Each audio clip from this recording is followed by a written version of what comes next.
Dari tinju ke dapur. George Foreman tidak hanya mengalahkan lawan di ring, tapi juga menguasai bisnis dengan grill legendarisnya. Bagaimana seorang juara dunia heavyweight bisa menghasilkan 300 juta lebih dari alat tanggang daripada dari tinju? Simak kisah luar biasa ini. George Foreman terkenal sebagai juara tinju dunia, tapi George Foreman Grill lah yang mengubahnya menjadi ikon bisnis. Ini mungkin kesepakatan endorsement atlet paling menguntungkan sepanjang sejarah, di mana hanya kalah dari kerjasama Michael Jordan dengan Nike yang mengubah alat dapur sederhana menjadi kekayaan 300 juta dolar lebih. Pada 1994, Foreman bekerja sama dengan Salton Inc. untuk mengendorse pemanggang dalam ruangan yang mengurangi lemak. Saat itu, produk ini tidak dianggap akan sukses besar. Jadi, Foreman negosiasi kesepakatan tanpa bayaran di muka, hanya 45% dari semua keuntungan. Grill ini menjadi fenomena budaya, terjual lebih dari 100 juta unit di seluruh dunia. Mantap bukan? Di puncak kejayaannya, Foreman mendapat 8 juta dolar per bulan hanya dari royalti.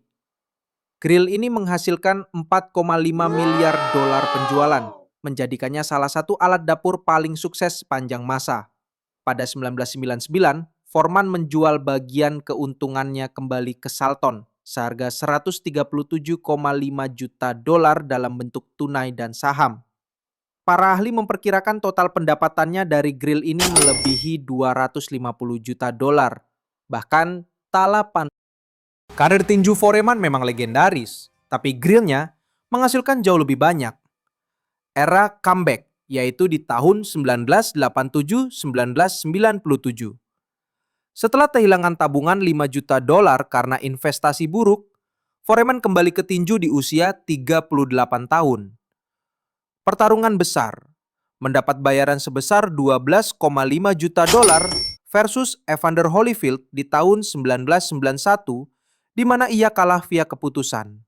Kemudian mendapatkan 18 juta dolar pada 1995, terutama dari pertarungan melawan Moorer, di mana ia menjadi juara heavyweight tertua di usia 45. Total pendapatan tinju diperkirakan 60-80 juta dolar selama karirnya.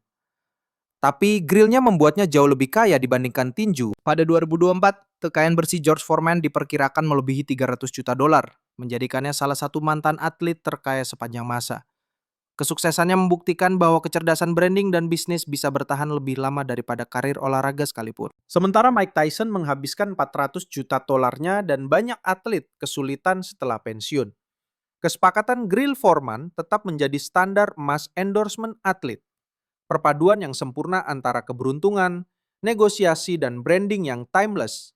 Bagaimana dengan kalian kalau jadi Foreman, mau pilih bayaran flat fee atau bagi hasil 45%? Kalau kamu suka videonya, jangan lupa like ya.